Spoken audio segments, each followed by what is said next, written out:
Tiga. Okay guys, hari ni saya dapat satu blind bag daripada Nur Zulaika, baby kecil saya tu. Okay, so kita akan buka. So ni gambar dia lukis, cantik tak?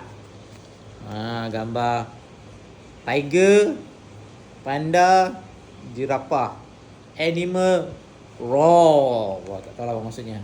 Okay, kat belakang ada gambar harimau kecil-kecil. Ada gambar harimau, panda, jiraf, koala, kucing. Tak tahu ni oink-oink babi ke apa ni. Okey, tak apa. Macam rabbit ke? Oh, rabbit, silap rabbit. Okey. So, kita buka ya. Ni, okey. Oh, yang koyak ni.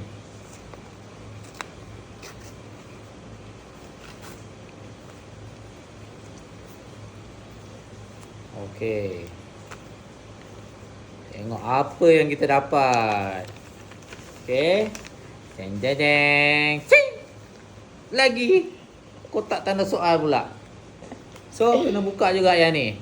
Okey, kita kena koyak juga. Oh. Nama dia blind box ya. Pendek.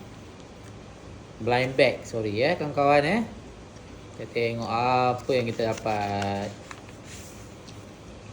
Kita dapat apa binatang ni? Kalau kau tahu, komen kat bawah. Okey. Koala. Binatang apa? Koala So, ini saja yang dapat.